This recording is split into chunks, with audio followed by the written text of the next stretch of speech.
But of course, it's all about the data. It's all about the IEA, what they're going to say here, what they're going to do, and of course, the trajectory of these oil prices. So let's get to Kevin Green, who joins me. KG, just wanted to get your thoughts, given you've been writing about it this morning on the International Energy Agency with this proposal of the record release of the reserves of 400 million barrels. But you say that it could have minimal long-term impact. Just walk us through that. Yeah, well, good morning, Sam. And before we kind of get to that, there is actually some breaking news here. So they have agreed to the 400 million barrel release. That actually has been confirmed at this point in time. That's the upper end of the range, but that was the whisper that was actually being proposed out there. There's also some other news that's kind of taking place. So we're seeing a lot of volatility right now. President Trump made mention to Axios that there's not a lot of targets left in Iran. That's exactly why we actually saw that power move in the S&P 500 here. And then the last thing that actually is taking place at this point in time, which is why we are seeing the oil volatility, there is a port in Oman. Some of the reserve tanks actually did get hit by some drones. So there's a lot of activity over the last 5 minutes creating a lot of this volatility. This release for the SPR, this 400 million barrels, is obviously going to be a record for the conglomerate of countries that make up the IEA. But this is going to be something that's going to be a little bit more short term if we do not see a conflict resolution here within the next 30 to even maybe 60 days. If you look at the amount of drawdown that we have or production losses from the Middle East, it's totaling around 6.1 million barrels per day. So this 400 million will give us coverage for around 60 to 66 days or so. That's in a perfect world. In an imperfect world, which is what we are seeing right now with this port and these reserve tanks getting hit, we could probably see those reserves of this coverage being a lot less than that. And some of these countries are significantly releasing a lot of oil here. So in the near term, it looks like the market kind of priced that in. If you're looking at the oil complex, some of the commentary from President Trump is really going to fuel the equity rally here. But I think this is going to be short-lived if we are not going to see a resolution here. And the strikes that we are seeing in the Strait of Hormuz and some of these ports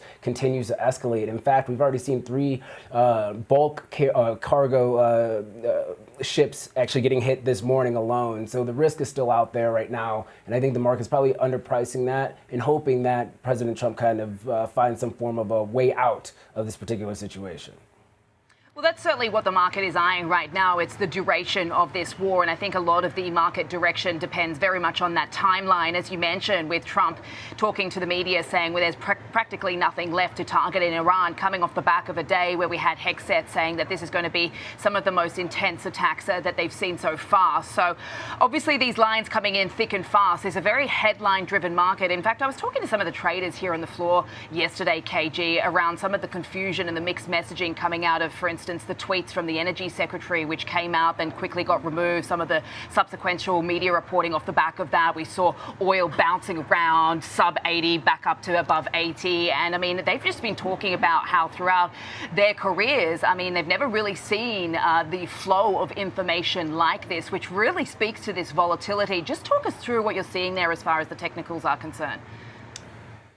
Yeah, I would kind of, the comments coming from the White House and maybe some of the misdirection, that could be something that's strategic, or once again, that could be a communication blunder. And that is adding to a lot of this volatility that we are seeing, not only in the energy market, but also the equity market right now. From a technical standpoint, you can make the case that, yes, we had a blow off top type of candle here, but we're still kind of middle, maybe a quarter range of this candle that we've actually developed here for this week.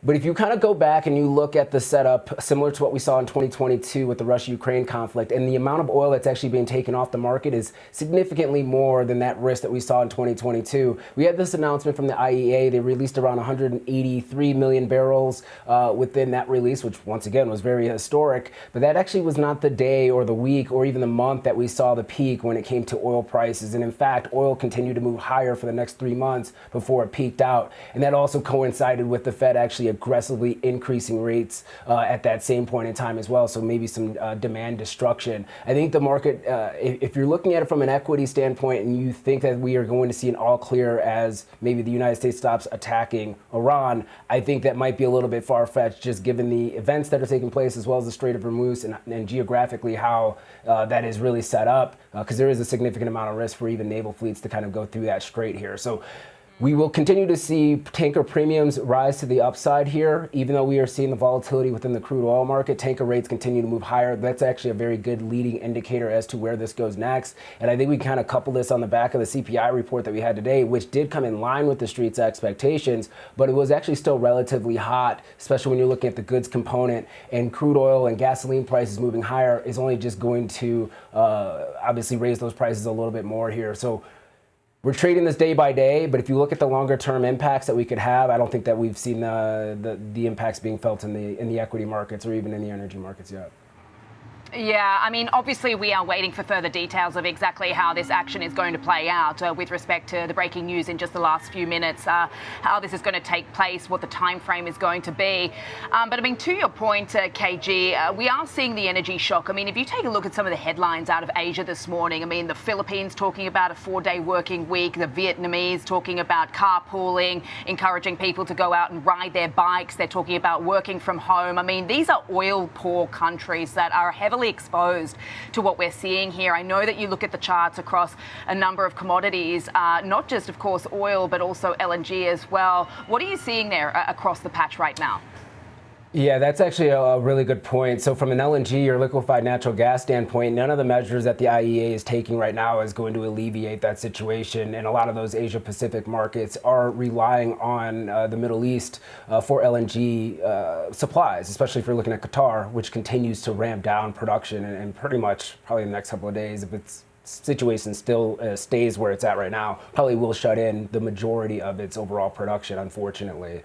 So there's still some tailwinds when it comes to the LNG market, where we could see demand for U.S. LNG now rise to the upside, and those prices are reflecting that. I think you also have a risk when it comes to the chemical markets just in general. Once again, the IEA steps are just handling crude oil right now, but there's a lot of chemical manufacturing complexes around that Gulf. And at the end of the day, if we're not able to get nitrogen, phosphate, if we're not able to get sulfuric acid, which is needed for mining here, a lot of those input goods for these commodities are going to rise to the upside when it comes to price. So there's definitely some significant risk here. We have to find some form of an off-ramp. And I'm not sure if just the U.S. pulling out right now is really going to give us the stability that I think the market desires. I think we probably are a little bit too far gone when it comes to this event, unfortunately.